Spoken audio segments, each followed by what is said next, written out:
जैसे भेजो उनको।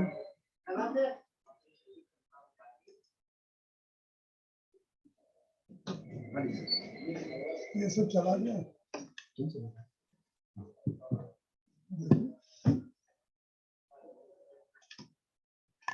चेक बड़ा हो गया इसको।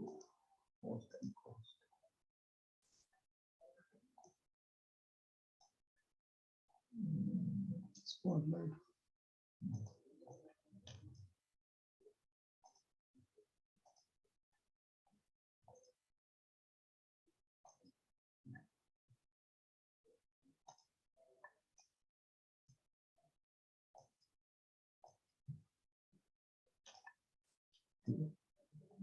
स्क्रीन शेयर कर दिया आपने?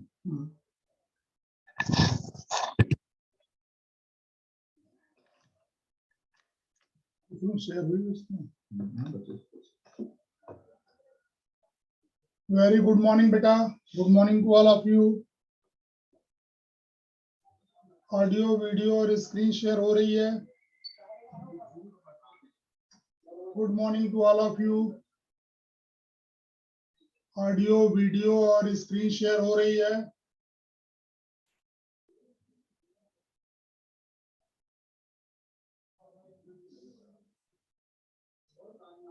Very good morning to all of you. आप सभी लोग स्वस्थ होंगे ऐसा मैं मानता हूं और हेल्दी होंगे। आपके स्वास्थ्य के लिए ही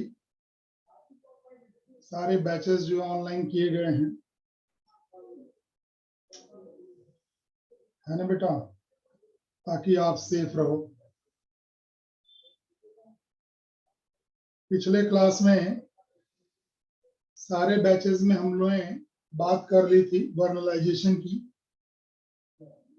कहीं कहीं पे वर्नलाइजेशन थोड़ा रह गया था, तो उसको अभी थोड़ा एक्सप्लेन करते हैं, फिर इसके बाद जो है आगे स्टार्ट करेंगे, है ना।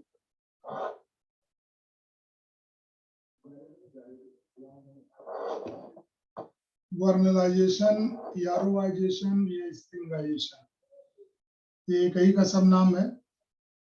वर्नलाइजेशन रशियन में उसको यारोवाइजेशन और इंग्लिश में उसको स्प्रिंगाइजेशन, बॉटेनिकल नेम, या आप कह लीजिए कि साइंटिफिकली उसको वर्नलाइजेशन बोलते हैं। कल के क्लास में हमने आपको रशियन वेदर के बारे में बताया था पिछले क्लास में, कि वहां पर अक्टूबर नवंबर में लेट ऑटम सीजन होता है और विंटर वैरायटी जो है उसी समय जो है शो की जाती है। और विंटर वैरायटी शो होने के कुछ दिन बाद जब वेदर खराब हो जाता है तो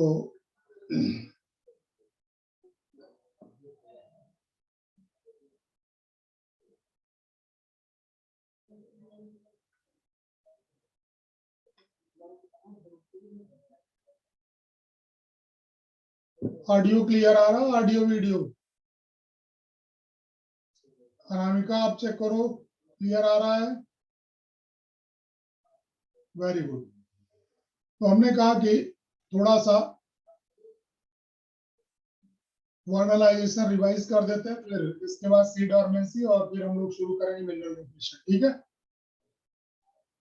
चलो सुनते हैं। हमने कहा वर्नलाइजेशन में ये जो प्रैक्टिस थी क्लिपार्ट ने डिस्कवर की थी, कहाँ के लिए? Very good morning to all of you बेटा।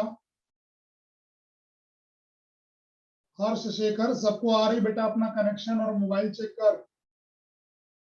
मैं कितना तेज बोलूंगा, गला फट जाएगा, बहुत ज्यादा तेज करेंगे तो।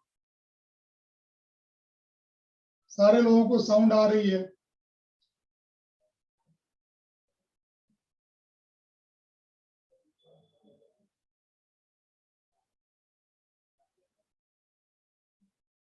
क्लासेस बहुत ज्यादा नहीं बची हैं, है ना, टॉपिक बहुत पढ़ाने हैं। ऑफलाइन क्लासेस आप ही नहीं, आपका टीचर भी मिस कर रहा है, लेकिन आपकी लाइफ और आपकी हेल्थ से एलन कभी भी कॉम्प्रोमाइज नहीं कर सकता बेटा,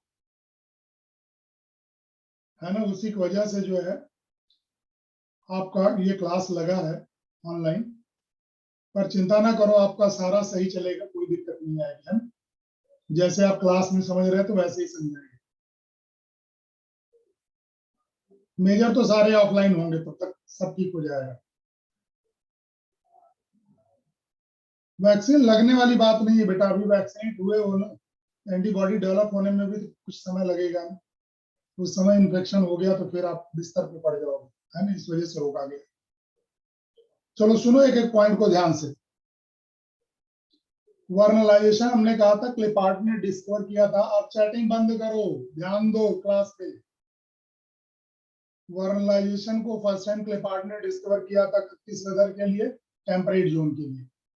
तो रसिया आपको पता है कि टेम्परेट जोन है, और रसियन वेदर में अक्टूबर नवंबर में अगर आप देखोगे तो वहां पे लेट ऑटम सीजन होता है, और जैसे ही इनकमिंग होती है विंटर सीजन की, तो विंटर वैरायटी का व्हीट शो किया जाता है, और शो करने के बाद आप देखोगे तो विंटर वैरायटी के व्हीट को almost mid of the November show कर रहे हैं, और दिसंबर तक वो छोटे छोटे उसके जो कोलियोप्टाइल्स सॉइल सरफेस के नीचे आकर के रुके हुए हैं। इसके बाद तब तक स्टॉर्मी वेदर हो गया एंड ऑफ द दिसंबर और पूरी जनवरी, और पूरी की पूरी बर्फ की चादर बिछ गई। तो अब जो कोलियोप्टाइल का टिप है वो कोल्ड ट्रीटमेंट लेता रहेगा, और एक हाइपोथेटिकल ग्रोथ रेगुलेटर बनाता रहता है जिसको हम वर्नेलिन बोलते हैं। और वर्नेलिन याद रखना केमिकली इक्विवेलेंट टू किसके? जिब्रेलिक एसिड के, Ga3 के। अब जैसे ही स्प्रिंग सीजन आएगा फेब में, तो ये आइस मेल्ट करेगी और वेदर भी जो है आपका नॉर्मल होगा। उस पीरियड में तेजी से सेल्स जो टिप की हैं वो डिवाइड करेंगे, क्योंकि उनके पास सफिशिएंट अमाउंट में वर्नेलिन बन चुका है। और जब ये डिवाइड करेंगी तो जाहिर है कि तेजी से प्लांट अपनी वेजिटेटिव ग्रोथ को पूरा करेगा, और फाइनली रिप्रोडक्टिव ग्रोथ कंप्लीट होगी, यानी फ्लावरिंग, फ्रूटिंग, सीड फॉर्मेशन होगा, और मिड समर आते आते जो है ये क्रॉप हार्वेस्ट कर ली जाती है। ये कहानी हुई आपके विंटर वैरायटी ऑफ व्हीट की। स्प्रिंग वैरायटी जो व्हीट की डेवलप की गई वो विंटर वैरायटी से ही डेवलप की गई है। क्लिपार्ट ने किया क्या कि लास्ट ऑफ द जैन इन्होंने विंटर वैरायटी वाले व्हीट का ही सीड लिया और उसको वाटर में डुबो के रखा काफी 1-2 दिन तक। जब फुल स्वेलिंग हो गई सीड में तो इसको बोलते हैं ऑप्टिमम हाइड्रेशन। क्या बोलते हैं? Optimum hydration. फिर इसके बाद इन्होंने इस सीड को बाहर निकाला, एयर में रखा, प्रॉपर ऑक्सीजन सप्लाई दिया, और इसके बाद जो जर्मिनेट हो गया जब सीड, तो उसको फ्रीजर कंडीशन में डाल दिया। जैसे ही फ्रीजर कंडीशन में डाला फॉर अ वीक, 1 सप्ताह के लिए जो डाला वो हुआ क्वांटिटेटिव। वो क्या हुआ? क्वांटिटेटिव। और 0 to 7 या 0 to 10 डिग्री जो सेंटीग्रेड टेम्परेचर मेंटेन किया वो हुआ क्वालिटेटिव। तो यहाँ पे लो टेम्परेचर का ट्रीटमेंट क्वालिटेटिव भी होता है और क्वांटिटेटिव भी होता है। ठीक है बेटा, यहाँ पे सारे कनेक्शन सही हैं।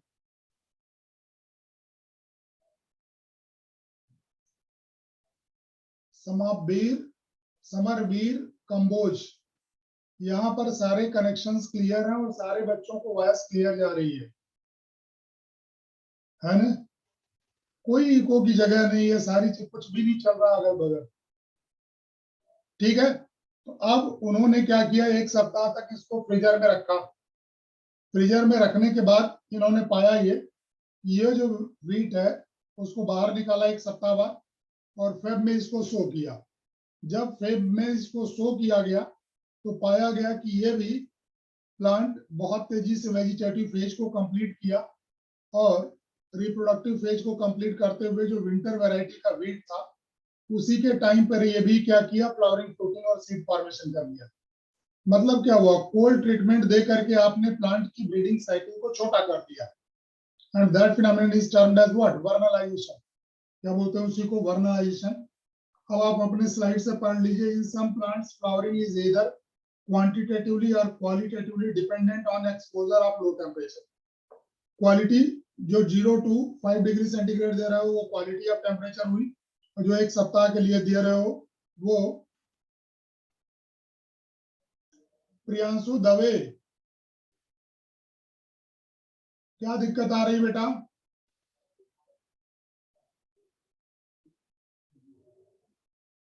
प्रियांशु दवे,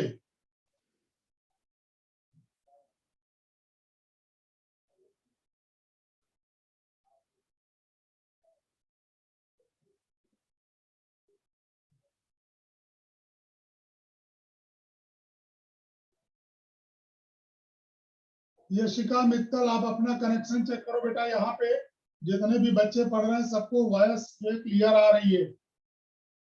यहाँ से अगर कोई डिस्टरबेंस होता तो सारे बच्चों का आता ना, बस केवल एक आपका आ रहा है कि वॉइस लो आ रही है। यहाँ तो वॉइस सबको क्लियर मिल रही है।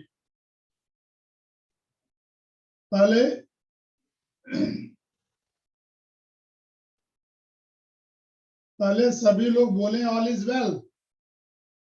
ऑडियो वीडियो और स्क्रीन शेयर हो रही है।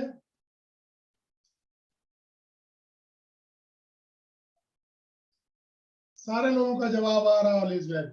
किसी को भी वॉइस को लेके कोई ट्रबल नहीं आ रही है। चलो अब सभी चैट ऑफ करेंगे, चैट रोकेंगे सभी लोग, और अब क्लास को ध्यान से सुनेंगे। मिनरल न्यूट्रिशन भी बेटा आज इंटर करना मिनरल न्यूट्रिशन में है ना। अब आप चैट एकदम बिल्कुल रोकिए। तो यहाँ पर वर्नलाइजेशन में लो टेम्परेचर का हम ट्रीटमेंट दे रहे हैं। क्वालिटी क्या है? टेम्परेचर जो 0 to 5 डिग्री सेंटीग्रेड मेंटेन कर रहे हैं वो हुआ क्वालिटी।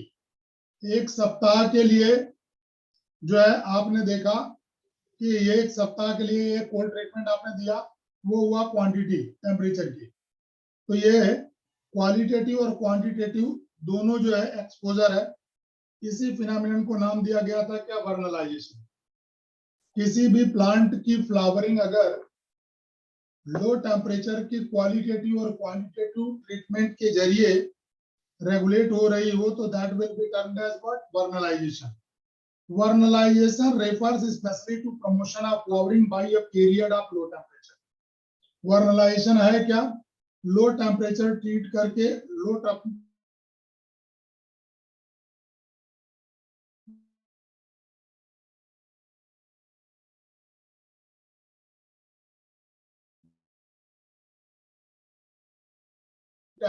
टेम्परेचर ट्रीटमेंट में साइट ऑफ परसेप्शन क्या होगा? क्या होगा? साइट ऑफ परसेप्शन पूछा जा चुका आपसे, तो आपका हो जाएगा answer meristematic tissues. Your answer will be meristematic tissues. ये हुआ साइट ऑफ परसेप्शन। क्लियर है? अब आओ, तो एक्टिवली डिवाइडिंग सेल्स या यही मेरिस्टेमेटिक टिश्यूज हैं। ये हो गया आपका मेरिस्टेमेटिक टिश्यूज। दूसरा period of low temperature treatment बता ही चुका हूं आपको। एरोबिक रेस्पिरेशन दिया तब आपका जर्मिनेशन हुआ। ऑप्टिमम हाइड्रेशन यानी पानी में भिगो के रखा सीड को ताकि वो आसानी से जर्मिनेट करे, और ऑप्टिमम न्यूट्रिशन यानी कि सॉइल आपने प्रोवाइड किया तो इसका जर्मिनेशन हुआ। तो ऑप्टिमम न्यूट्रिशन की भी कंडीशन आपने रखी। अब इसके बाद नेक्स्ट आपका आता है मैकेनिज्म क्या है वर्नलाइजेशन की। After perception of suitable low temperature period a hypothetical hormone substance vernalin is produced. जब आपने सुटेबल टेम्परेचर दिया प्लांट को एक पर्टिकुलर ड्यूरेशन के लिए, परसेप्शन का मतलब होता है रिसीव करना। परसेप्शन का मतलब होता है रिसीव करना। अभिनव राज क्लियर हुआ? जब आपने लो टेम्परेचर का ट्रीटमेंट दिया तो एक पर्टिकुलर टाइम ड्यूरेशन पे इसलिए क्या किया, उस पूरे टेम्परेचर को, लो टेम्परेचर को जब रिसीव कर लिया तो उसके अंदर एक केमिकल बना जिसका नाम है क्या? वर्नलिन।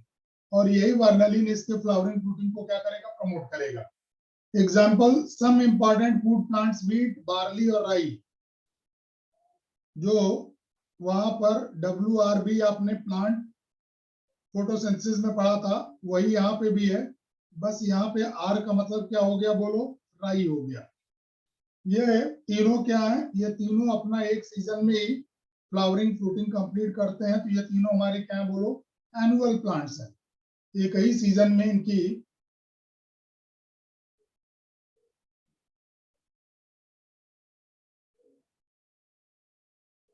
राई ये नहीं है बेटा राखी, ये सिकल सीरियल है, ये दूसरी वैरायटी है। वो राई तो आपकी ब्रेसिका की वैरायटी, ये सिकल सीरियल है, ठीक है, ये पोएसी का मेंबर है। अब यहाँ पर इन तीनों प्लांट में जो दो वैरायटीज हैं, एक स्प्रिंग वैरायटी और दूसरी क्या विंटर वैरायटी।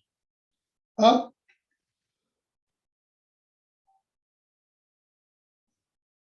यहाँ पे आ जाओ, स्प्रिंग वैरायटी एनसीईआरटी की लाइन है, they normally planted in spring and come to flower and produce mature grain before the end of growing season।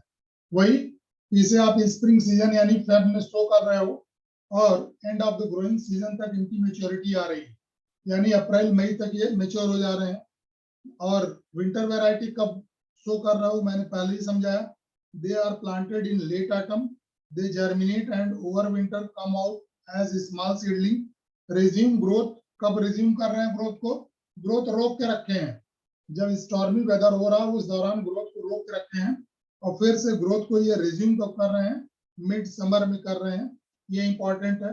Winter varieties however if planted in spring would normally fail to flower or produce mature grain within span of flowering season. अब जैसे यहाँ पे ये कह रहा है, जो ये लाइन है एनसीईआरटी किसमें कह रहा है कि अगर हम विंटर वेराइटी को बिना कोल्ड ट्रीटमेंट दिए हुए स्प्रिंग सीजन में स्टो करते हैं, यानी विंटर वेराइटी का वीट लिया और आपने उसको बिना कोल्ड ट्रीटमेंट के अगर फेब फर्स्ट वीक में आपने शो किया, तो या तो ये फ्लावर नहीं करेगा मिड समर तक आते आते, अगर फ्लावर कर भी गया गलती से तो सीड की सेटिंग नहीं होगी, यानी इसकी क्रॉप की प्रोडक्शन क्या होगी, गिर जाएगी। क्लियर हो गया। ग्रोइंग सीजन का मतलब वो सीजन जिसमें कि प्लांट अपनी लाइफ साइकिल को कंप्लीट कर रहा है, यानी सीड का फॉर्मेशन कर रहा है, वही अप्रैल मई का महीना। क्लियर हुआ। अब आ जाओ, वर्नलाइजेशन के दूसरे एग्जांपल्स क्या है।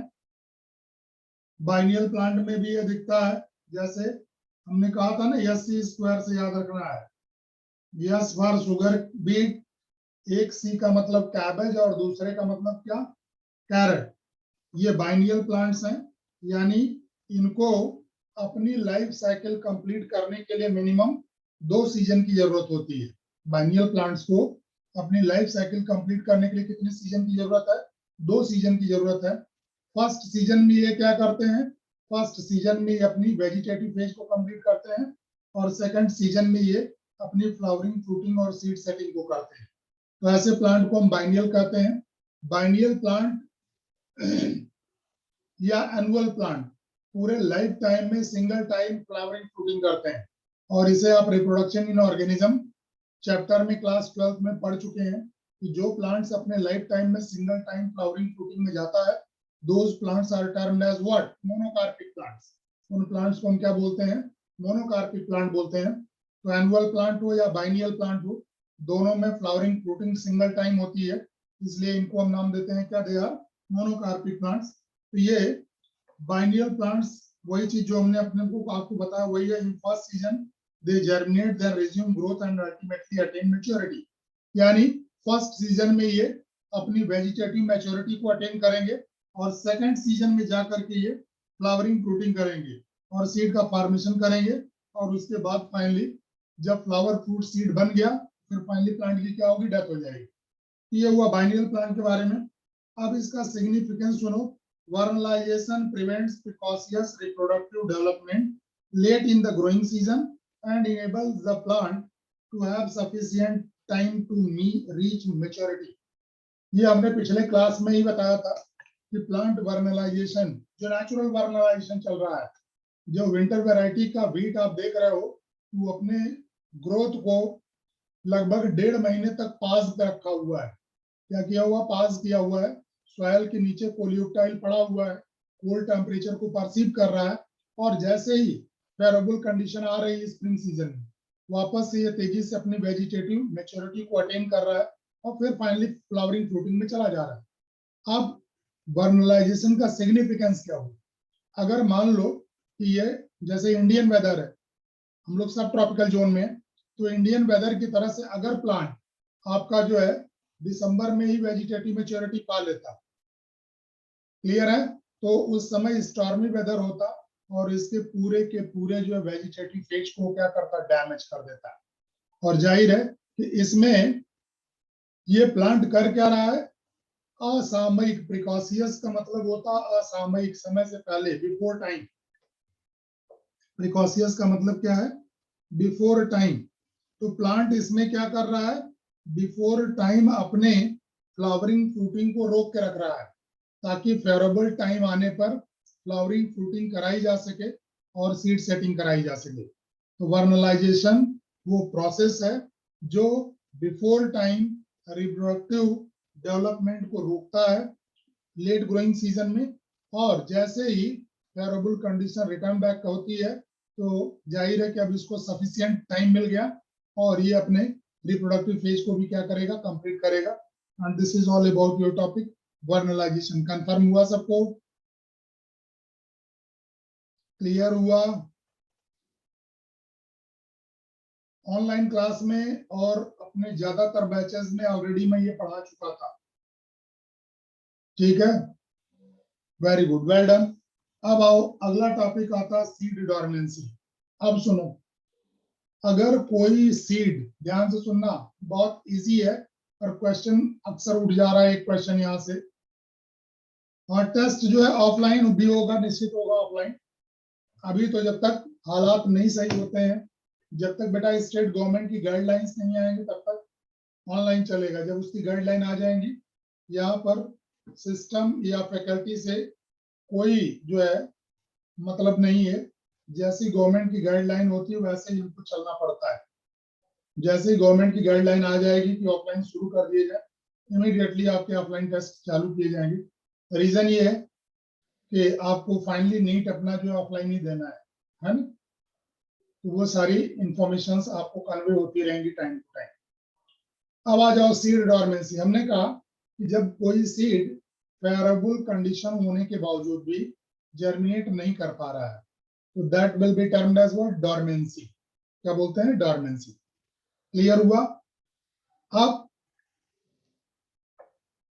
पहला पॉइंट यही है आपका, there are certain seeds which fail to germinate even when external conditions are favourable. बाहरी कंडीशंस फेवरेबल है, बाहरी कंडीशन जो है फेवरेबल है, उसके बावजूद भी सीड जर्मिनेट नहीं कर पा रहा है, तो जाहिर है उस कंडीशन को हम क्या बोलेंगे, dormancy. Such seeds are understood to be undergoing a period of dormancy which is controlled not by external environment but are under endogenous control or conditions within the seed itself. अब सुनो, external condition favourable है, उसके बावजूद भी seed जो है germinate नहीं कर रहा है, तो जाहिर है कि एक्सटर्नल फैक्टर इस जर्मिनेशन को रेगुलेट नहीं कर रहा है। कर कौन रहा है, इंटरनल फैक्टर कर रहा है। और इंटरनल फैक्टर को हम क्या बोलते हैं, एंडोजिनस फैक्टर। क्या बोलते हैं, एंडोजिनस फैक्टर। अब क्वेश्चन ये उठता कि ये एंडोजिनस या सीड के फैक्टर्स हैं क्या, इंटरनल या एंडोजिनस सीड के फैक्टर्स हैं क्या? तो जाहिर है यहाँ पे एक तो हार्ड सीड कोट आती है, यहाँ पर कुछ इनहिबिटर्स आते हैं, जैसे एबीए आ गया या पैरास्कार्बिक एसिड आ गई, फिनोलिक कंपाउंड्स आ गए या फेरुलिक एसिड आ गए। ये इनहिबिटर्स ऑलरेडी जो सीड के अंदर मौजूद है, जो जर्मिनेशन को रोक के रखे हैं, ठीक है। और इंटरनल कंडीशन में मॉर्फोलॉजिकल फीचर में क्या आ रहा है, जाहिर है इसकी सीड कोट बहुत हार्ड है, बहुत हार्ड है, रेडिकुलर प्लूम्यूल बहुत नाजुक है, डेलिकेट है, वो इसे आसानी से तोड़ नहीं सकते हैं। ये भी रीजन हो सकता है कि फेवरेबल एक्सटर्नल कंडीशन होने के बावजूद भी सीड का जर्मिनेशन ना हो पाए या सीड की डोरमेंसी है। वही सारी चीजें यहाँ पे लिखी हुई हैं। इम्पर्मिएबल ऑफ एंडोजिनस फैक्टर, जो सीड जर्मिनेशन को रोक रहे हैं वो क्या क्या है, impermeable and hard seed coat. जाहिर है इम्पर्मिएबल का मतलब ये वाटर वगैरह को जो है अंदर जाने के लिए अलाउड नहीं कर रही है, इस वजह से यहाँ पे वाटर सोक नहीं कर रहा है, और रेड किल प्रिम्यूल बाहर इमर्ज आउट नहीं हो रहे हैं। Presence of chemical inhibitors such as, ये भी मैंने आपको बता दिया, ये भी है, फिनोलिक एसिड है, पैरा एस्कॉर्बिक एसिड है। और ऐसा भी हो सकता है कि एम्ब्रियो इनका इमेच्योर रह गया हो, इस वजह से सीड को जाना पड़ता है किसमें, डॉर्मेंसी। तो सीड को डॉर्मेंसी में क्यों जाना पड़ा? एक तो उसकी हीट, जो सीड कोट थी वो हार्ड थी और इम्पर्मिएबल फॉर वाटर थी। दूसरा, इसके अंदर कुछ इनहिबिटर्स पैदा हो गए, like that of abscisic acid ABA, para ascorbic acid and phenolic compounds. इसके अलावा हो सकता है कि एम्ब्रियो का मैच्योरेशन अभी नहीं हो पाया, तो एम्ब्रियो भी अगर इमेच्योर होगा तो सीड का जर्मिनेशन नहीं हो पाएगा। This dormancy, however, can be overcome through natural means and various other man-made measures. इसको हम नेचुरली भी कंट्रोल कर सकते हैं सीड डॉर्मेंसी को, और मैन मेड प्रोसेस के जरिए भी इसे कंट्रोल किया जा सकता है। अब इसके बाद आगे जो आप पढ़ने वाले हुआ है कि how to control seed dormancy, seed dormancy को हम कैसे कंट्रोल करेंगे या कैसे जर्मिनेशन को प्रमोट करेंगे, उसे देखिए।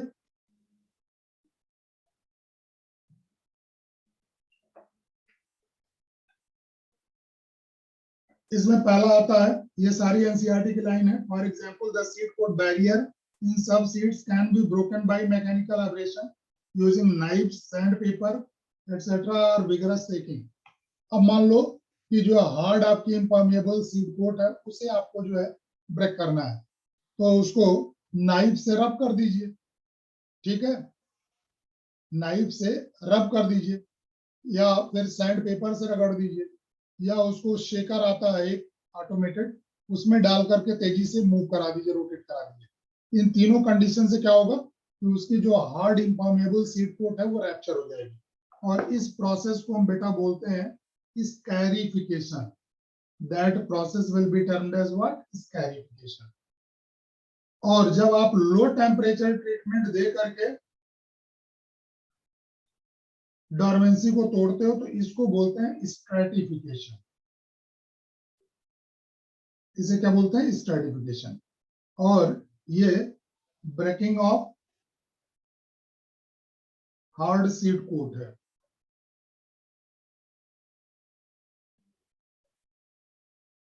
ठीक है, तो उसको बोलते हैं क्या, स्कैरिफिकेशन।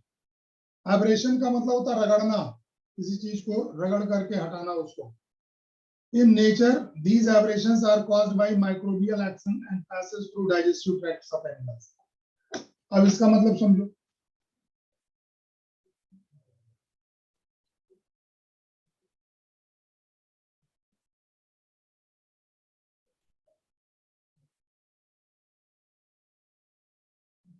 विशिष्ट शुक्ला, ये सब जमीन में गाड़ने के पहले ही किया जाता है बेटा। पहले ही लैब में ये चेक कर लिया जाता है कि इसका कौन सा बैरियर है जिसकी वजह से ये जर्मिनेट नहीं कर रहा, तो उसको पहले ही खत्म करके करते हैं। जमीन में एक बार गाड़ोगे फिर निकालोगे, ऐसा नहीं करते हैं, ठीक है। चलो सुनो, नेचर में अब क्वेश्चन उठता है कि सारे सीड्स को तो ह्यूमन बीइंग ये हेल्प कर नहीं सकता है, तो बहुत सारे प्लांट्स के सीड होते हैं। जैसे आप एक गुआवा को जानते हो, गुआवा का सीड तब जर्मिनेट करता है जब एनिमल या ह्यूमन के जीआईटी से वो पास होता है, हमारे डाइजेस्टिव ट्रैक्ट से जब वो पास करता है तभी जाकर के वो जर्मिनेट करता है। सक्षम राज, ध्यान से बेटा पढ़ो, वही बता रहा हूं, सुन तो लो पहले। टाइप पहले करते हो, सुनते बाद में हो। पहले सुनो चीजों को ध्यान से, कुछ भी नहीं छोड़ा जाता है क्लास में। पहले ध्यान से सुनो तो सही कि क्या कह रहा हूं। सेकंड पॉइंट ही डिस्कस कर रहा हूं।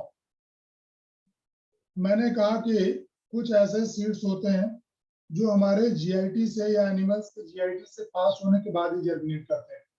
जैसे एक फ्रूट आप बहुत अच्छे से जान रहे हो, गुआवा। गुआवा के सीड को आपने देखा होगा कभी, दांत के नीचे दबा करके वो टूटता नहीं जल्दी। क्यों? क्योंकि उसकी सीड कोट क्या होती है, बहुत हार्ड होती है। और गुआवा का सीड तभी जर्मिनेट करेगा बेटा जब वो किसी एनिमल के जीआईटी से पास करेगा। क्या कहा हमने? गुआवा का सीड तभी जर्मिनेट करेगा जब किसी एनिमल के जीआईटी से पास करेगा, गैस्ट्रोइंटेस्टाइनल ट्रैक्ट बोलते हो ना उसको। अब उसमें क्या होगा, हमारे एंजाइम्स जो है उसकी हार्ड सीड को क्या करते हैं, सॉफ्ट कर देते हैं। और जब ये फीकल मैटर के साथ बाहर आता है तो सीड कोट इसकी सॉफ्ट हो चुकी है, उसी को एब्रेशन बोलते हैं। जो सॉफ्टनिंग कर रहे हो सीड कोट को, that will be termed as abrasion. अगर ये सीड सॉइल में भी पहुंचते हैं तो कुछ माइक्रोब्स भी होते हैं जो इनके ऊपर एक्शन लेते हैं और इनके सीड कोट को एंजाइम की मदद से क्या करते हैं, सॉफ्ट कर देते हैं। ये तरीका होता है हार्ड सीड कोट को नेचुरली जो है रैप्चर करने के।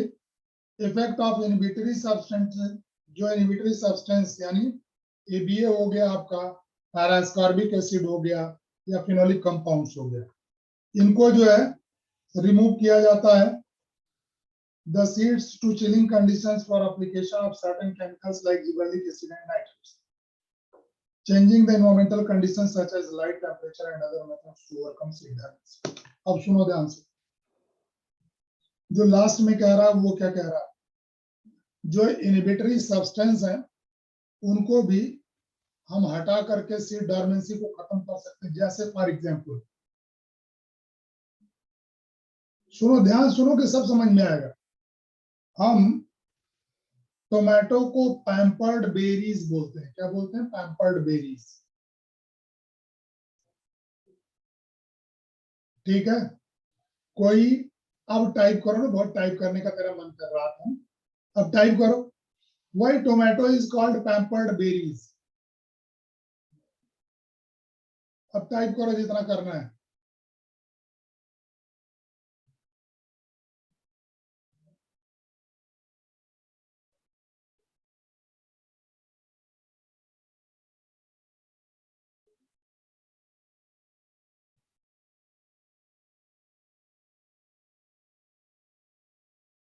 पैम्पर्ड बेरीज क्यों कहा? बेरी तो मुझे भी पता है, उसका फ्रूट बेरी होता है, सोलनेसी फैमिली, मुझे मालूम है, तो पढ़ के आ रहा है। Why it is called pampered berries?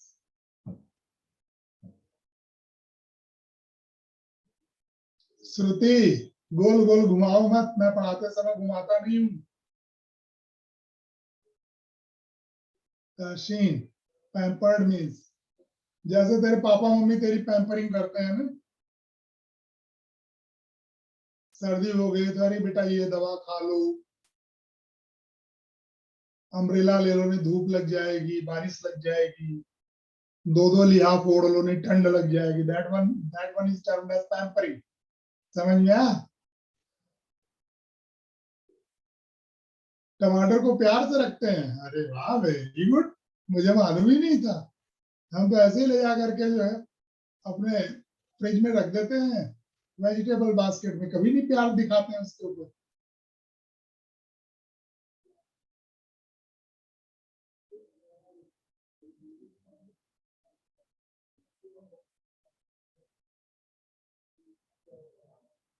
अनुराग बेटा, जब पढ़ाया जाता है ना जो, अब उस समय पढ़ लिया कर, एक एक दो दो चैप्टर जो है पीछे जाकर के कोई कैसे समझाएगा, कोर्स कैसे कंप्लीट होगा? बनाते समय प्यार से कट करते हैं शेप में, इसलिए कहते हैं नहीं। कभी भी आप देखेंगे, आप शांत हो जाओ, शांत हो जाओ।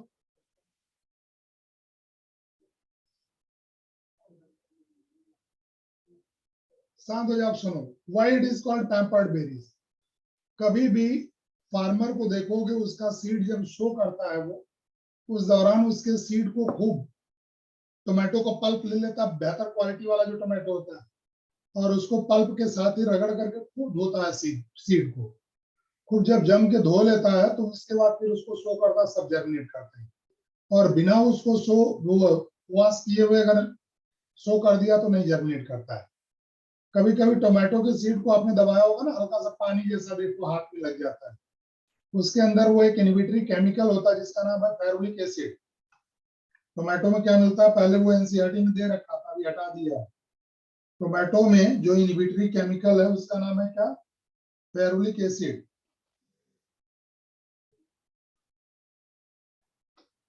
इसी फेरुलिक एसिड की वजह से जो है आप देखोगे वो जर्मिनेट नहीं कर रहा था, लेकिन सीड को जब रगड़ करके फार्मर वॉश करके उसको डालता है तो आराम से जो है जर्मिनेट कर जाता है। ठीक है, तो ह्यूमन केयर की जरूरत पड़ी ना टोमेटो की रेस को सरवाइव करने के लिए, इसलिए वहां पर देखेंगे आप तो उसको हम पैम्पर्ड बेरीज बोलते हैं। ठीक है, अब जैसे मान लो कि कुछ ऐसे लाइट सेंसिटिव सीड्स हैं तो उनका जर्मिनेशन नहीं हो रहा है या डॉर्मेंसी में है, तो उनको क्या करो, लाइट का जो है स्टिमुलस दे लो। कुछ सीड ऐसे होते हैं जिन्हें की जो है हीट की रिक्वायरमेंट होती है उनके इनहिबिटर्स के खत्म करने के लिए, उन्हें हम टेम्परेचर बढ़ा करके जो उनका जर्मिनेशन जो पॉसिबल कराते हैं। बट कोई भी सीड होगा, अगर उसको आपसे क्वेश्चन पूछ रहा और एनसीईआरटी की लाइन है, इसे बहुत अच्छे से पकड़ करके रखना है। एनसीईआरटी की लाइन को बहुत अच्छे से पकड़ करके रखना है कि अगर आपसे पूछा कि डॉर्मेंसी पीरियड में अगर सीड को जर्मिनेट कराना है तो treatment with which chemical is found to be best for breaking seed dormancy, तो आंसर गया आपका क्या, जिब्रेलिक एसिड एंड नाइट्रेट्स। ये दोनों बहुत अच्छे से याद रखना है, जिबरलिक एसिड और नाइट्रेट, ये दोनों बहुत अच्छे से याद रखना है। क्लियर हुआ? इन दोनों का हम इस्तेमाल करते हैं for what, breaking seed dormancy. बेटा this is all about your chapter plant growth and development. क्या क्या पढ़ा आपने? पहले ग्रोथ है क्या, फिर ग्रोथ की प्लांट ग्रोथ की कैरेक्टरिस्टिक्स आपने पढ़ा, फिर parameter for measuring plant growth पढ़ा आपने, फिर फेजेस ऑफ ग्रोथ पढ़ा आपने, उसके बाद जो है आपका आ गया डिफरेंशिएशन डी डिफरेंट, पहले प्लांट ग्रोथ, पहले ग्रोथ रेट पढ़ा आपने, फिर उसमें quantitative comparison of growth rate पढ़ा, एजीआर और आरजीआर, फिर इसके बाद आपने different conditions for plant growth पढ़ा, फिर इसके बाद डिफरेंशिएशन डी डिफरेंशिएशन री डिफरेंशिएशन पढ़ा, फिर आपने डेवलपमेंट पढ़ा, फिर इसके बाद आप आ गए प्लांट ग्रोथ रेगुलेटर्स पे। प्लांट ग्रोथ रेगुलेटर्स में 5 पढ़ा, पहले पांचों के जो डिस्कवरीज पढ़ा आपने, फिर इसके बाद जो है आप एक एक के सारे डिटेल्स पढ़े, बायो एसे और उनके टाइप्स और फिजियोलॉजिकल इफेक्ट पढ़ा आपने। 5 जो थे, ऑक्सिन था, जिबरलिन था, साइटोकाइनिन था, इथाइलिन था और एबीए था। फिर इसके बाद फोटोपीरियडिज्म आपने पढ़ा, फोटोपीरियडिज्म में आपने जो है फिर पढ़ा जो है long day plant, short day plant और डे न्यूट्रल प्लांट। फिर इसके बाद आपने पढ़ा फाइटोक्रोम और उसका एक्शन, किस तरह से वो लॉन्ग डे में फ्लावरिंग कराता है या शॉर्ट डे में फ्लावरिंग कराता है। और फाइटोक्रोम के बाद हम लोग आ गए थे वर्नलाइजेशन पे, जिसे आज हमने फिर से रिवाइज करा दिया, कुछ बैच में थोड़ा रह गया था। और इसके बाद हम लोग आ गए जो है अगले पॉइंट पे, और वो अगला पॉइंट था सीड डॉर्मेंसी। बायो एसे का मतलब होता है किसी केमिकल की प्रेजेंस को बिना केमिकल एनालिसिस किए हुए लैब में लिविंग प्लांट के ऊपर प्रूव करना, that will be termed as bioassay. Module की बता रहा हूं, मॉड्यूल का क्वेश्चन डिस्कस कर लेना, पूरा मॉड्यूल का क्वेश्चन लगा लेना। कुछ लोगों का में जो रेस्पिरेशन है उसका क्वेश्चन छूटा हुआ है, ठीक है। मैक्सिमम का क्लास वालों का तो हो गया है, ऑनलाइन वालों का शायद नहीं हुआ है। जो ऑनलाइन पढ़ रहे हैं तो उनका नहीं हुआ है, तो वो मैं पूछ लूंगा, जो आपका होगा आप बता देना। और कल का मतलब नेक्स्ट क्लास में प्लांट ग्रोथ और डेवलपमेंट का भी क्वेश्चन सारा बना के आना, ये दोनों डिस्कस कर लेंगे। आज अभी हम शुरू करने जा रहे हैं क्या, आपका जो है मिनरल न्यूट्रिशन, ये खत्म करके फिर एंजाइम खत्म करेंगे, और उसके बाद लास्ट में वो transport in plant. Anurag Yadav, some special points is for you, वो एनसीईआरटी का नहीं है, एडिशनल है, उसे आप पढ़ेंगे सब समझ में आ जाएगा, ठीक है। बच्चे के लिए रहता, टीचर को नहीं पढ़ाना रहता। आ जाओ mineral nutrition.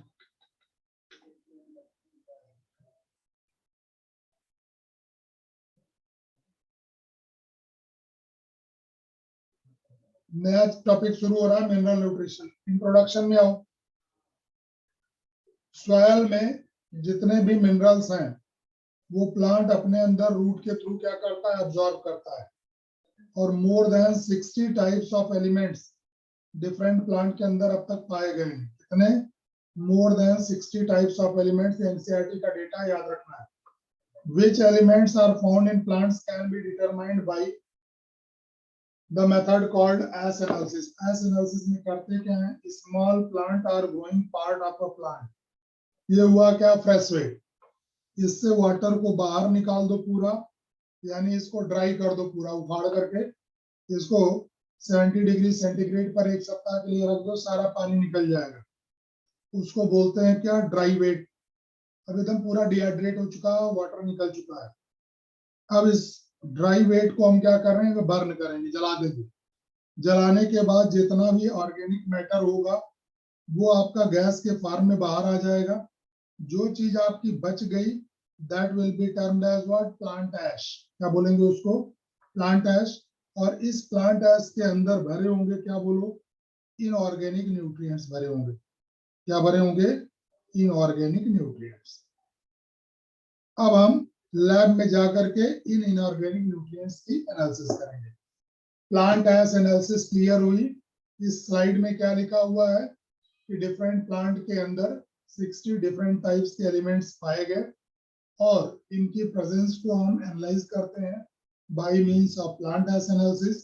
Plant ash analysis में करते क्या है, प्लांट को आपने उखाड़ के वे किया, वो हुआ उसका फ्रेश वेट। जाहिर उसमें वाटर की मात्रा बहुत ज्यादा है, तो उसको हम पहले ड्राई करते हैं। ड्राई करने के बाद जब पूरा वाटर निकाल देते हैं तो जो कुछ बच गया that will be termed as dry matter. Dry matter में अब आपको क्या करना है, बर्न करना है। इसको बर्न करेंगे तो जाहिर जितने ऑर्गेनिक कंपोनेंट होंगे इसके, वो CO2 के फॉर्म में बाहर निकल जाएंगे। जो इनऑर्गेनिक मिनरल्स हैं वो आपके राख के अंदर बच जाएंगे। जो ऐश कह रहे हो उसके अंदर आपके बच गए इनऑर्गेनिक मिनरल्स। अब इनऑर्गेनिक मिनरल्स को आप लैब में जाकर के क्या करेंगे, एनालाइज करेंगे, तो आपको पता लग जाएगा कि उस प्लांट के अंदर कौन कौन से मिनरल बेसिकली पाए जा रहे हैं। अब इसके बाद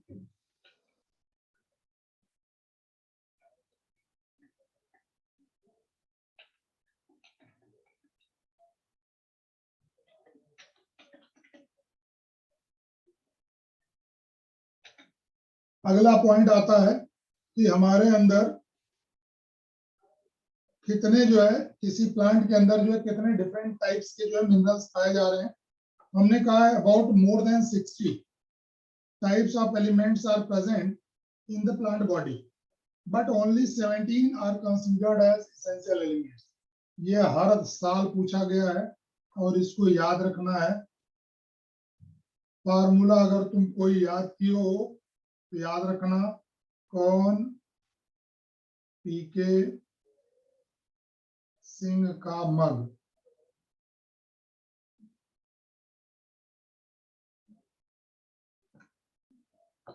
और इसमें हो गया CHON, कौन, पीके सिंह का मग।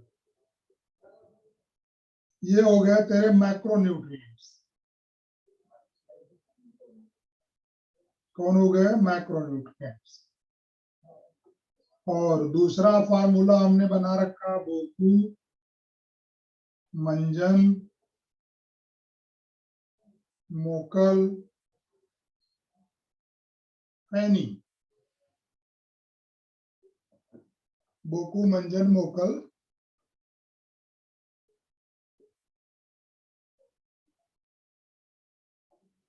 जो भी फार्मूले से आप याद किए आप याद रखना, मुझे कोई प्रॉब्लम नहीं है। मेरा मकसद बस ये है कि आपका ये क्वेश्चन बोकू मंजन मोकल फैनी ये गिनोगे तो टोटल कितने हो गए, 17। देखो 1 2 3 4 5 6 7 8 9 9 मैक्रो हो गए और 10 11 12 13 14 15 16 और 17 और 8 क्या है, माइक्रो है। नीचे वाला क्या है आपका, माइक्रो न्यूट्रिएंट है। इसको बहुत अच्छे से बेटा याद रखना है। ये वही 17 एलिमेंट्स, इसेंशियल एलिमेंट्स दिए गए हैं। Except these 17 essential elements there are some beneficial, और बेनिफिशियल में सो से CO, सो से सोडियम, सी से सिलिकॉन, से सेलेनियम और को से क्या, सेको, सोसी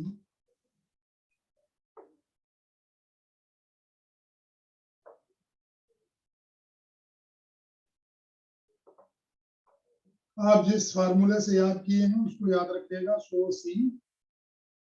सेको। सोडियम, सिलेनियम और सोडियम, सिलिकॉन और सेलेनियम और कोबाल्ट ये बेनिफिशियल हैं, मतलब हर प्लांट में नहीं पाए जाएंगे, बट जिन प्लांट्स में पाए जाएंगे ये उनकी लाइफ के लिए क्या होते हैं, बेनिफिशियल एलिमेंट्स होते हैं, इन्हें याद रखना है। जो 17 एलिमेंट, इसेंशियल एलिमेंट 17 है बेटा, इसमें कार्बन, हाइड्रोजन और ऑक्सीजन ये एयर से आएगा या सॉइल से आएगा, in the form of CO2 या H2O। क्योंकि जो सॉइल से आता है उसी को हम बोलते हैं क्या, मिनरल न्यूट्रिएंट। जो हमारा सॉइल से आएगा उसके लिए हम क्या शब्द इस्तेमाल करते हैं, मिनरल न्यूट्रिएंट्स कहते हैं। तो चूंकि ये सॉइल से नहीं आ रहे हैं, ये एटमॉस्फेयर से आ रहे हैं, चाहे वो सॉइल का एटमॉस्फेयर हो या एयर का हो, तो इसलिए हम इनको नॉन मिनरल एलिमेंट्स कहते हैं या न्यूट्रिएंट्स कहते हैं। तो नॉन मिनरल न्यूट्रिएंट्स में क्या क्या आ जाएगा, कार्बन, हाइड्रोजन और ऑक्सीजन। इसके अलावा जितने भी हैं वो सब जो है सॉइल से एब्जॉर्ब किए जाते हैं। कार्बन, हाइड्रोजन, ऑक्सीजन ये इन्वायरमेंट का पार्ट है, एटमॉस्फेयर का पार्ट है, चाहे सॉइल एटमॉस्फेयर है या फिर जो है एरियल एटमॉस्फेयर है, तो वहां का पार्ट है, इसलिए इसको हम नॉन मिनरल एलिमेंट्स कहते हैं। बाकी जितने भी आपके सॉइल से आएंगे they are termed as what, mineral elements. उनको हम क्या नाम देते हैं, मिनरल एलिमेंट्स। क्लियर हुआ। अब इसके बाद अगला आएगा criteria for essentiality of minerals. इसको समझो, किसी भी मिनरल को हम इसेंशियल कब मानेंगे, तो पहला कि वो मिनरल प्लांट की नॉर्मल ग्रोथ और मेटाबॉलिज्म को क्या करता हो, रेगुलेट करता हो, और उसके बगैर प्लांट अपनी लाइफ साइकिल कंप्लीट ना कर पाए। पहला क्या है कि वह प्लांट की ग्रोथ और रिप्रोडक्शन के लिए मस्ट है, और बिना उसके प्रेजेंस के प्लांट अपनी लाइफ साइकिल कंप्लीट नहीं कर सकता है। दूसरा कि वो एलिमेंट स्पेसिफिक होना चाहिए, और उसकी कमी की वजह से जो भी डिसऑर्डर आ रहा है तो उसको किसी और एलिमेंट को प्रोवाइड करके रिप्लेस नहीं किया जा सकता है, यानी किसी और एलिमेंट के जरिए उसे रिप्लेस नहीं किया जा सकता है, यानी वो नॉन रिप्लेसेबल होना चाहिए, और वह प्लांट की ग्रोथ और मेटाबॉलिज्म में डायरेक्टली पार्टिसिपेट करना चाहिए। तो पहला दे रहा है आपका अकॉर्डिंग टू अर्नान, डैनियल अर्नान ने बताया था कि एसेंशियलिटी ऑफ मिनरल्स क्या है, कि वही अर्नान है जिसे आपने पढ़ रखा है किसमें, फोटोसिंथेसिस में। पहला पॉइंट क्या लिख रहा है, the element must be absolutely necessary for supporting normal growth and reproduction, यानी यह एलिमेंट प्लांट की नॉर्मल ग्रोथ और रिप्रोडक्शन को सपोर्ट करना चाहिए। In the absence of the element the plants do not complete their life cycle and set seeds. इस element की deficiency से प्लांट अपनी ना तो सीड फॉर्मेशन कर सकता है, ना ही नॉर्मल लाइफ साइकिल को कंप्लीट कर सकता है। सेकंड इसेंशियलिटी क्या, the requirement of the element must be specific and not replaceable by another element, यानी कि ये हमारा एलिमेंट कैसा होना चाहिए, नॉन रिप्लेसेबल होना चाहिए, that should be non replaceable in nature, यानी इसे रिप्लेस नहीं किया जा सकता है। In other words, deficiency of any one element can not be met by supplying some other element, यानी एक एलिमेंट की अगर डेफिशिएंसी हुई है तो किसी और दूसरे एलिमेंट को लगा करके आप उसकी डेफिशिएंसी को पूरा नहीं कर सकते हैं। तो ये इस नेचर का होना चाहिए। The element must be directly involve in the metabolism of the plant, ये सीधे सीधे प्लांट की मेटाबॉलिज्म में क्या इन्वॉल्व होना चाहिए, तभी हम इन्हें रखेंगे किसमें, इसेंशियल एलिमेंट्स की लिस्ट में। ये तीनों कैटेगरी क्लियर हो गई। अब क्वेश्चन क्या पूछेगा इससे, which one of the following statement is correct या incorrect regarding essentiality of minerals to plant life। ठीक है, ये 3 पॉइंट पकड़ के रखना है। ये 3 पॉइंट अगर आप पकड़ के रखेंगे तो आप essentiality को आसानी से शॉर्ट लिस्ट कर लेंगे। पॉइंट क्लियर हो गया, वेरी गुड। आ जाओ अगले पे, methods to study requirement of plants. अब यहां पर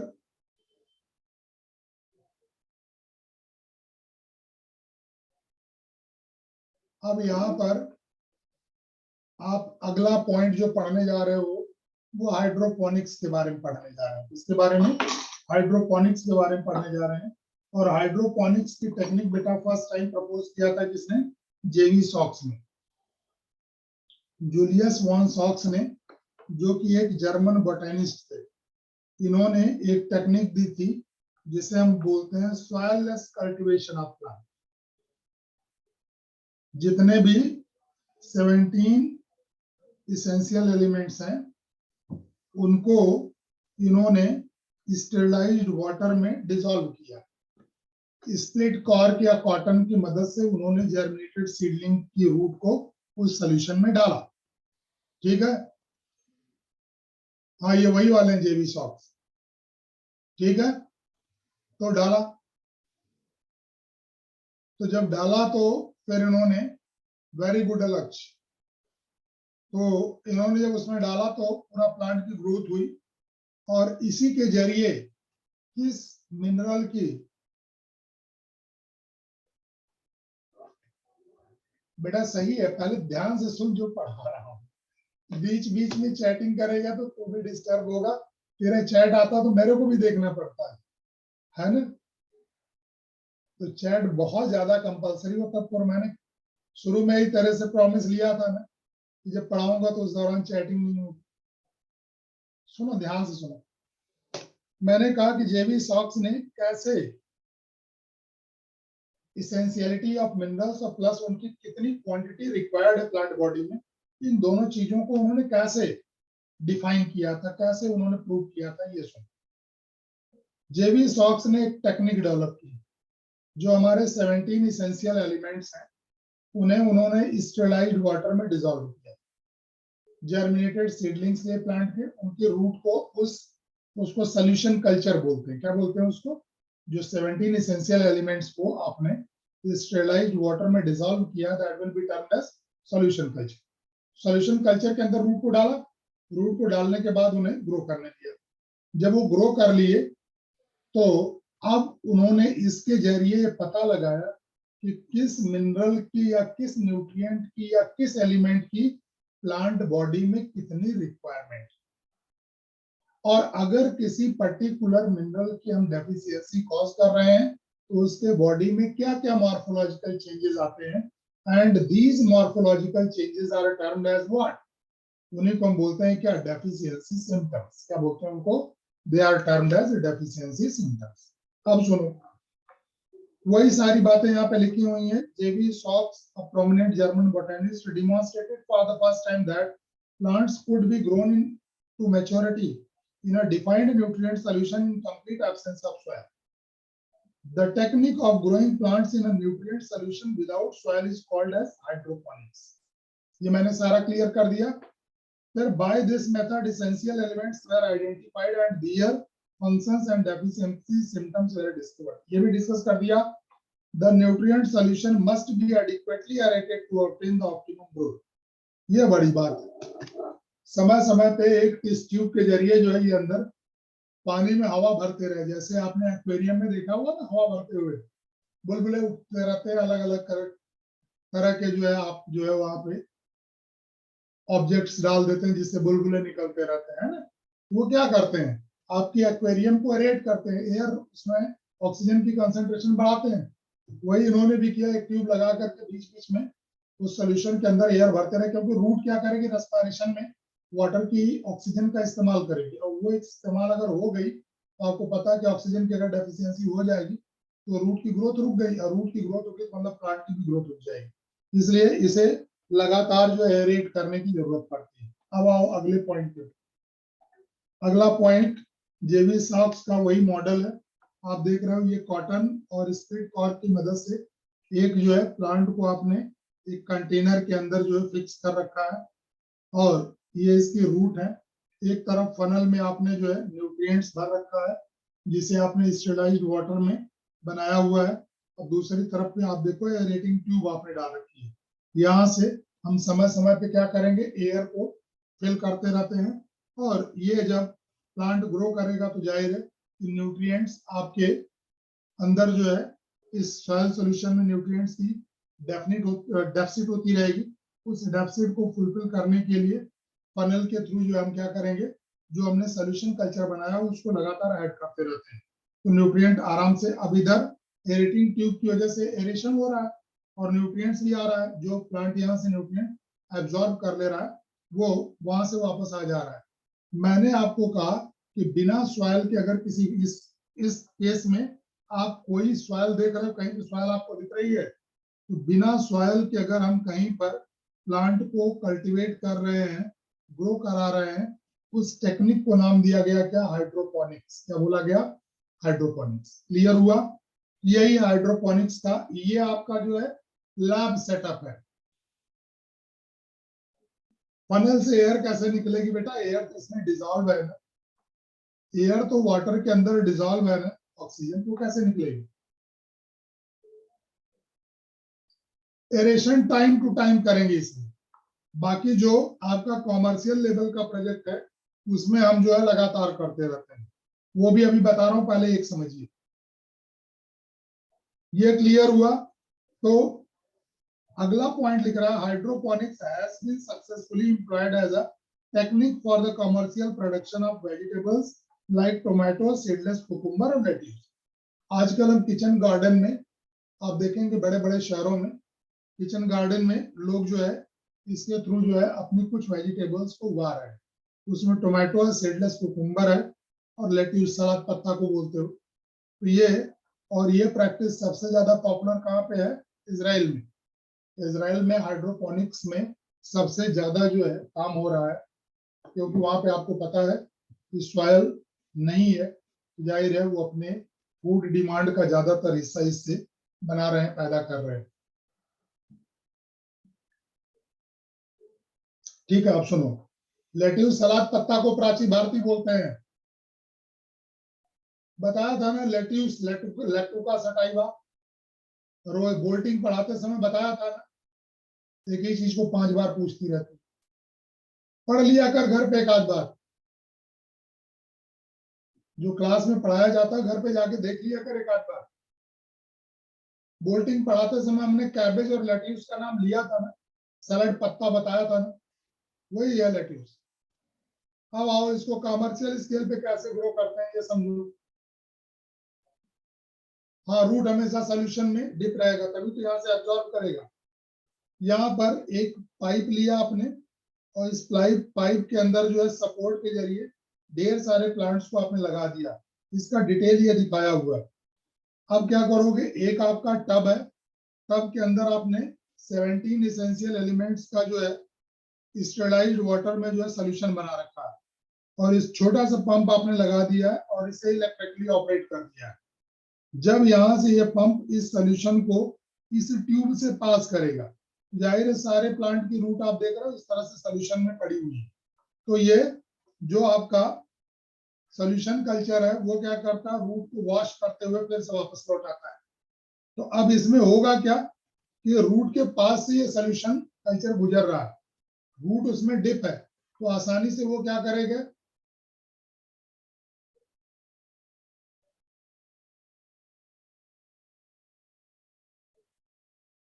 सचिन कुमार क्या अच्छे से समझ में नहीं आ रहा है। एक बड़ी सी बाल्टी ले लो, बाल्टी के अंदर स्टेरलाइज्ड वाटर, यानी जिसमें कोई बैक्टीरिया ना रहे, उसमें जो है आप उस स्टेरलाइज्ड वाटर में 17 इसेंशियल एलिमेंट्स को घोल लो। घोलने के बाद एक स्प्लिट कार्क ले लो या कोई सपोर्ट ले लो, अपने जर्मिनेटेड प्लांट की रूट को उस सोल्यूशन के अंदर डाल दो, बाकी पोर्शन को एयर में रखो। उसी को हम हाइड्रोपोनिक्स कहते हैं, उसी को हम क्या कहते हैं, हाइड्रोपोनिक्स कहते हैं। यहाँ पे आपने सॉइल यूज ही नहीं किया, यहाँ पर 17 एसेंशियल एलिमेंट्स को पानी में घोला और प्लांट की रूट को सीधे उसी पानी में डाल दिया, और डालने के बाद अब आप प्लांट जब यूज करेगा मिनरल्स को, तो होगा क्या, धीरे धीरे आपका जो है मिनरल कम होता रहेगा। तो लगातार मिनरल की सप्लाई देने के लिए फनल के थ्रू मिनरल फ्रेशली जो प्रिपेयर वो डालते रहते हैं। दूसरा, यहाँ से ऑक्सीजन की भी कमी होगी, क्योंकि रूट डिजॉल्व्ड ऑक्सीजन वाटर की यूज करेगी, तो वहां से उसको ऑक्सीजन भी मिलती रहेगी। एरेटिंग ट्यूब के जरिए क्या करोगे आप, लगातार इसके अंदर जो है ऑक्सीजन फिल कर रहे हो। समझ में आया? टाइप करो।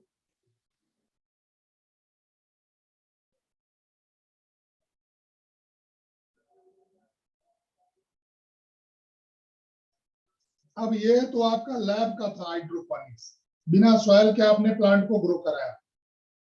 अब यही टेक्निक अगर आप लार्ज स्केल पे लेके जाते हो, तो लार्ज स्केल पे ये काम तो बहुत मुश्किल है ना, हर ट्यूब के जरिए एयर को फिल करना।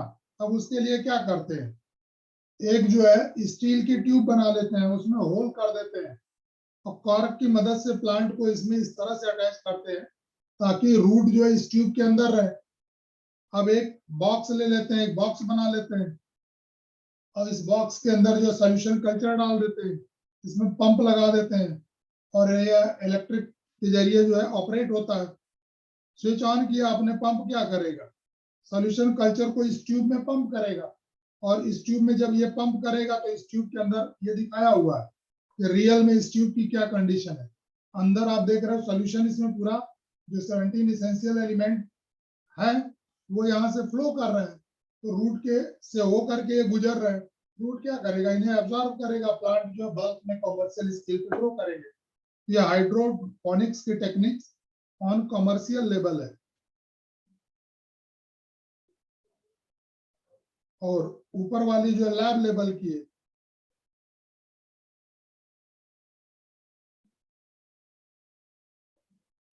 तो बिना सॉइल के अगर हम कहीं पर कल्टीवेशन प्लांट का कर रहे हैं 17 इसेंशियल मिनरल्स का सॉल्यूशन बना करके, तो इस टेक्निक को हम नाम देते हैं क्या, that technique will be termed as hydroponics.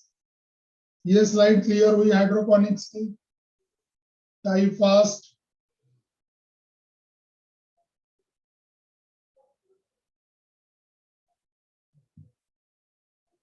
Very good, अगले पे आओ।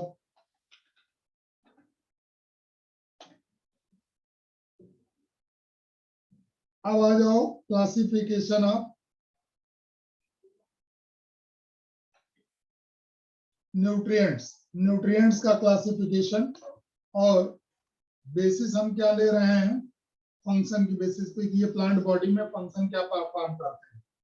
इसमें सुनो, essential elements can also be grouped into 4 categories। 4 category में हम डिवाइड कर रहे हैं और बेसिस क्या ले रहे हैं, फंक्शन। These categories are, पहला है components of biomolecules, essential elements as components of biomolecules। इसमें याद रखना फार्मूला कॉन, CHON, कॉन या चॉन, जो आपको अच्छा लगे। Essential elements as components of energy, जो एनर्जी का हिस्सा है।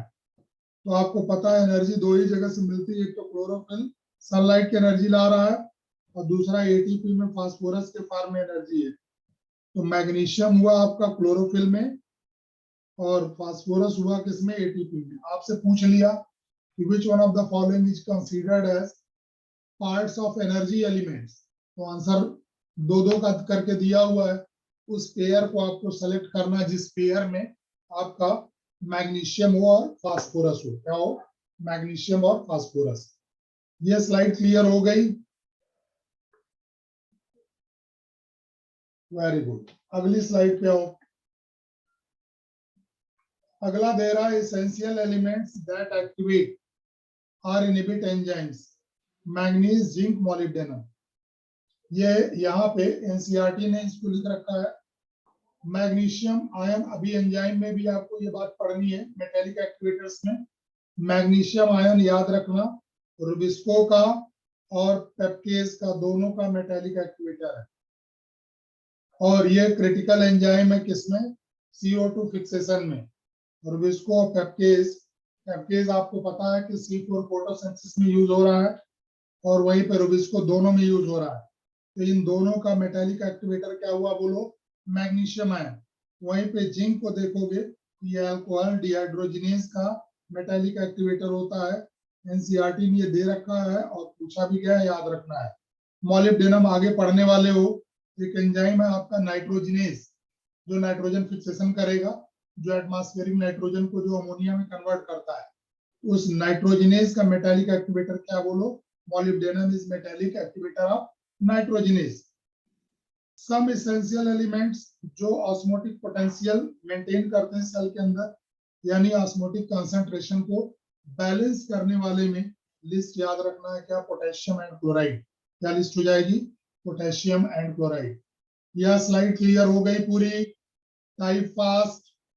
ये सारा अगले क्लास में क्वेश्चन मैं पूछूंगा, चिंता मत करो, सब पूछूंगा, सारा तैयार करके आना है। चलो आगे आते हैं।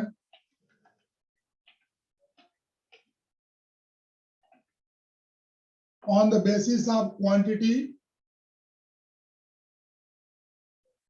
हाँ आकाश कुंडू, ऑनलाइन में भी बेटा क्वेश्चन और होता है, बस आपको टाइप करना होता है यहाँ पे, क्योंकि आप बोल नहीं सकते हो। चलो, अरनान ने इसेंशियल एलिमेंट्स को 2 ग्रुप में डिवाइड किया, एक मेजर या मैक्रो न्यूट्रिएंट्स, यानी जिनकी रिक्वायरमेंट प्लांट बॉडी में क्या बहुत ज्यादा है, उन्हें बोलते हैं क्या, मैक्रो।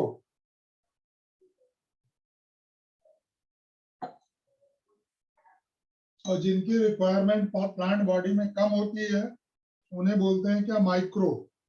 ठीक है, अब सुनो,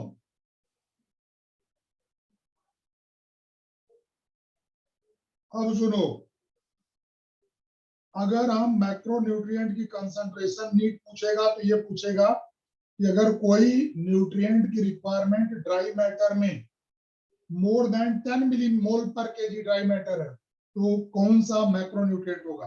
आप देखेंगे तो पूछा भी हुआ आपके एग्जाम में, विच one of the following is odd man out in the given list. ठीक है, तो 4 ऑप्शन में अभी सिंगल ही दे रहा था, पेयर में देगा। पहले क्या क्या था, पहले सिंगल दे रहा था, एक एक करके दे रहा था, जैसे दे दिया कैल्शियम दे दिया, मैग्नीशियम दे दिया, कार्बन दे दिया, और फोर्थ वाला जो है कॉपर दे दिया। तो ऑड मैन कौन हुआ, जाहिर कॉपर हुआ। कॉपर आपका क्या है, माइक्रो न्यूट्रिएंट है, माइक्रो है, और बाकी 3 क्या थे, मैक्रो थे। आप देखना पेपर में आपको मिलेगा, नीट पूछ चुका। अब बेटा क्या करेगा, सुन ले, क्वेश्चन बता रहा हूं 2022 का, जब पेपर मिलेगा तो होश उड़ जाएगा कि यार सर ने पहले ही बता दिया। इसलिए जो बोल रहा हूं उसे बहुत ध्यान से सुन। 2 क्वेश्चन इस चैप्टर से आना है, एक क्वेश्चन इस पार्ट से और एक क्वेश्चन नाइट्रोजन मेटाबॉलिज्म वाले हिस्सा से। 2 फिक्स पिद्दी सा चैप्टर है, ध्यान से सुन लेगा, 2 का दोनों 100% सही, 8 नंबर पॉकेट के। सुनो ध्यान से, पहले सिंगल ही पूछा, अब क्या पेयर में पूछेगा कि which one of the following pair is odd man out in compare to that of following options। ठीक है, अब वो दे दिया, एक में दे दिया कैल्शियम मैग्नीशियम या पोटेशियम फास्फोरस या नाइट्रोजन ऑक्सीजन, 3 ऑप्शन में दे दिया। 4th ऑप्शन में दे दिया मैंगनीज और मॉलिब्डेनम। करेक्ट आंसर चला गया क्या, मैंगनीज एंड मॉलिब्डेनम। समझ में आ गया, हाँ था ना, इसीलिए कह रहा हूं ना, इसको ध्यान से सुन, फिर रिपीट हो रहा है। तो अब मैक्रोन्यूट्रिएंट की ये लिस्ट, वही कौन पीके सिंह का मग या जो तुम याद किया है, और माइक्रो की रिक्वायरमेंट क्या, लेस देन 10 मिलीमोल पर KG dry matter. In dry matter में अगर 10 मिलीमोल पर केजी से कम की रिक्वायरमेंट है, उसे हम माइक्रो में रखेंगे, और इसका बोकू मंजन मोकल फैनी, ये याद रखना है। क्लियर है, याद रहेगा, कुछ सेकंड्स के अंदर इसका आंसर खोज देगा। अब आओ अगले पॉइंट पे, growth deficiency symptoms of essential element. अब यहाँ पे हम डेफिशिएंसी सिम्टम्स एसेंशियल एलिमेंट्स का पढ़ने जा रहे हैं। Whenever the supply of an essential elements become limited in plant, limited plant growth is retarded। अगर कहीं पर essential elements कम पड़ जाए तो प्लांट ग्रोथ क्या होगी, रुक जाएगी। The concentration of the essential element below which plant growth is retarded is termed as critical concentration। The element is said to be deficient when present below the critical concentration। अब सुनो, वह concentration सुनना ध्यान से, वह concentration जिससे कम होने पर प्लांट की ग्रोथ रुक जाए, that will be termed as critical concentration. क्या कहा हमने? वह कंसंट्रेशन किसी भी मिनरल की या न्यूट्रिएंट की जिससे बिलो कंसंट्रेशन पर प्लांट की ग्रोथ रुक जाए, रिटार्ड हो जाए, that will be termed as what? Critical concentration. उसको क्या बोलते हैं? Critical concentration. अब क्रिटिकल कंसंट्रेशन से ऊपर कंसंट्रेशन है तो प्लांट ग्रोथ होगी, नीचे हो गया अगर तो उसके अंदर जो है ग्रोथ जब रिटार्ड होती है तो कुछ चेंजेस आते हैं, and these changes are termed as what? Deficiency symptoms. उन्हीं को क्या बोलते हैं?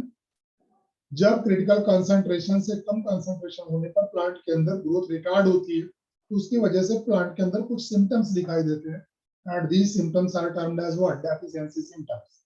क्या बोलेंगे इनको? डेफिशिएंसी सिम्टम्स बोलेंगे। अब आ गया हो the kind of deficiency symptoms shown in the plant include chlorosis, necrosis, stunted plant growth, premature fall of leaves and buds and inhibition of cell division। अब इसको समझो, कितने तरह के एनसीईआरटी जो है डेफिशिएंसी सिम्टम्स बता रहा है। क्लोरोसिस का मतलब क्या हुआ? लॉस ऑफ क्लोरोफिल, पत्तियां पीली पड़ गई हैं, येलोइंग ऑफ लीफ भी बोलते हैं इसको। पत्ती आपकी पीली पड़ चुकी है due to loss of chlorophyll, तो इसको क्लोरोसिस बोलोगे। नेक्रोसिस का मतलब कुछ एरिया में डेथ हो जाती है, कुछ उसकी डेड हो जाता है पार्ट, उसी को नेक्रोसिस बोलते हो। प्लांट बौना रह गया, उसकी हाइट नहीं बढ़ी, तो उसको बोलते हैं स्टंटेड प्लांट ग्रोथ। समय से पहले ही लीफ और बड क्या हो? गिर जाए, प्लांट से प्री मेच्योर लीफ फॉल हो, यानी लीफ अभी मेच्योर नहीं हुई उसके पहले गिर गई, या बड मेच्योर नहीं हुई उसके पहले गिर गई, इसको premature leaf fall and bud drop बोलते हैं। और सेल डिवीजन क्या हो? इनहिबिट हो जाए। ये सारे जो है डेफिशिएंसी सिम्टम्स के कारण होते हैं। पहले आओ chlorosis.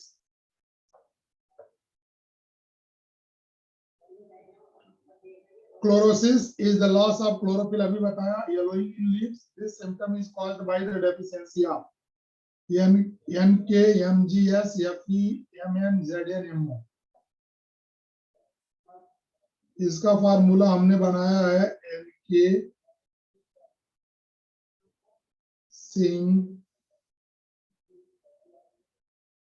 M cube fission. NK zinc का हो गया NKS, M क्यूब जहां पे भी आएगा याद रखना मैग्नीशियम, मैंगनीज और मोलिब्डेनम है। क्या क्या है? मैग्नीशियम, मैंगनीज और मोलिब्डेनम है। फिजन, फिजन का मतलब आयरन और zinc. NK zinc M cube fission, इससे याद रखना ये क्लोरोसिस का है लिस्ट, और ये आपके एनसीईआरटी में दे रखा, पूछेगा। ये देखो डेथ और डिसइंटीग्रेशन हुआ ना टिश्यूज का, इसी को बेटा बोलते हैं नेक्रोसिस। तो death of tissue particularly leaf tissue is due to the deficiency कमग कूके, कामग कूके, ये आपका नेक्रोसिस के लिए जिम्मेदार है। कैल्शियम, मैग्नीशियम, कॉपर, और Q से कॉपर और K से potassium. Inhibition of cell division, lack और लो लेवल ऑफ नाइट्रोजन, ये याद रखना। NK सिंह वही है NKS MO, और K को हटा दो, मैं सेल डिवीजन पढ़ाता हूं, मुझे हटा दो तो वो डिले इन फ्लावरिंग हो गया। यानी कि इनहिबिशन ऑफ सेल डिवीजन में यार सर है तो ये K रहेगा, ठीक है। और डिले इन फ्लावरिंग में इसी को हटा दो तो डिले ऑफ फ्लावरिंग का सिम्टम मिल जाएगा, NSMO। NKSMO जो है ये इनहिबिशन ऑफ सेल डिवीजन में है, और डिले इन फ्लावरिंग में क्या हो जाएगा? NSMO। क्लियर हुआ? यहां तक क्लियर हुआ? कॉल कर लेना, कोई दिक्कत नहीं। चलो अगला देखो, मोबिलिटी ऑफ मिनरल्स। अब यहाँ पर हम दो लिस्ट पढ़ेंगे, एक मोबाइल एलिमेंट्स और दूसरा इमोबाइल। एक्टिवली मोबिलाइज्ड, पहला मोबिलिटी ऑफ मिनरल्स, यानी प्लांट बॉडी में वो एक पार्ट से दूसरे पार्ट में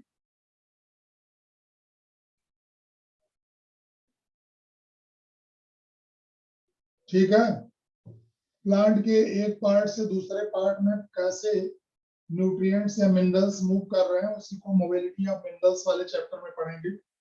actively mobilised within the plant and exported to young developing tissues, the deficiency symptoms tend to appear first in the older tissues. For example, deficiency symptoms of nitrogen, potassium, magnesium, or phosphorus are visible first in the senescent leaves. The deficiency symptoms tend to appear first in the young tissues whenever the elements are relatively immobile and not transported out of the mature organs. For example, elements like sulfur and calcium are a part of the structural component of the cell and hence are not easily released. अब सुनो, दो तरह के list में आपके आ गए mobility of elements. Mobility of elements में दो लिस्ट हमारे पास आ गई, एक मोबाइल की आ गई और दूसरी हमारी आ गई इमोबाइल। ठीक है, मोबाइल में क्या, इमोबाइल में क्या क्या, सल्फर और कैल्शियम, और मोबाइल में क्या है, नाइट्रोजन है, पोटेशियम है, मैग्नीशियम है और फास्फोरस है। अब जैसे मैं ये एक प्लांट बना रहा हूं,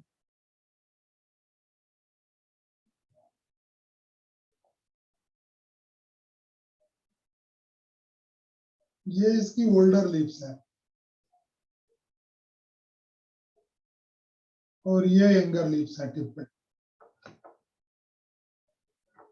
सुनो ध्यान से,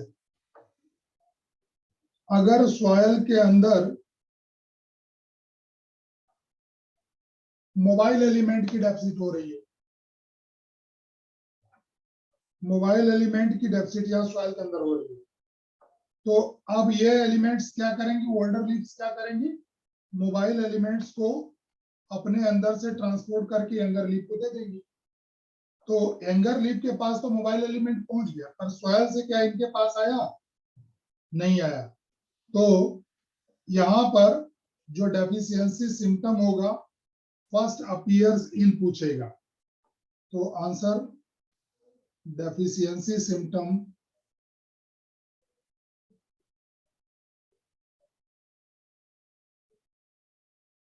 फर्स्ट अपीयर इन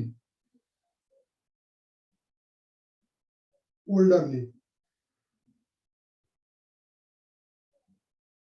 ये हुआ मोबाइल की कहानी, ये मोबाइल वाला दिखा रहा है। यहां से मोबाइल जो थे वो ओल्डर लीफ में चले गए, यहाँ पे जाहिर डेफिशिएंसी अंदर सॉइल में है नहीं, यहाँ आएगी नहीं, तो डेफिशिएंसी सिम्टम पहली दफा कहाँ दिखेगा। अब इमोबाइल वाला भी समझ लो, ये आपका प्लांट है और ये इसकी रूट्स हैं, ये सॉइल है। सॉइल में मान लो मिनरल की डेफिशिएंसी हुई, ये ओल्डर लीफ है आपकी और ये टिप पे यंगर लीफ है। अब यहाँ पे सल्फर और कैल्शियम क्या है, ये इंटीग्रल पार्ट है। जैसे सल्फर किसी अमाइनो एसिड में, तो प्रोटीन के फॉर्म में तो टूट के जाएगा नहीं, और कैल्शियम मिडिल एमिला में आपको कैल्शियम पैक्टेट के फॉर्म में पाया जा रहा है, तो वो भी नहीं जाएगा। अब मान लो इमोबाइल की डेफिशिएंसी हुई, तो जाहिर है कि सॉइल से इमोबाइल टिप तक नहीं पहुंच रहे हैं और ओल्डर लीफ दे नहीं सकती हैं, क्योंकि जो भी मोबाइल एलिमेंट है ये इनका इंटीग्रल पार्ट है। तो इसलिए डेफिशिएंसी सिम्टम पहली बार इनके पास तो अभी भी है, लेकिन अब ये यहाँ नहीं पहुंचा रहे हैं। तो deficiency first symptom first appears in older leaves, younger leaves. Deficiency symptom पहली बार कहाँ दिखाई देंगे बोलो, ये पूछा जाएगा आपका, और इसे अच्छे से याद रखना, अपीयर्स इन यंगर लीव्स।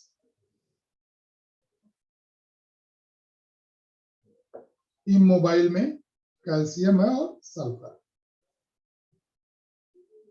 क्लियर हो गया बेटा, ये स्लाइड क्लियर हो गई आपकी।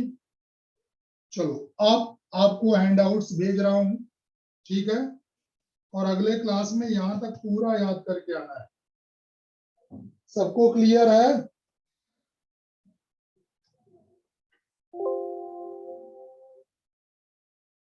Bye, take care, have a nice day. अगले क्लास में बेटा पूरा अच्छे से याद करके आना है। ठीक है, बाय बेटा, टेक केयर।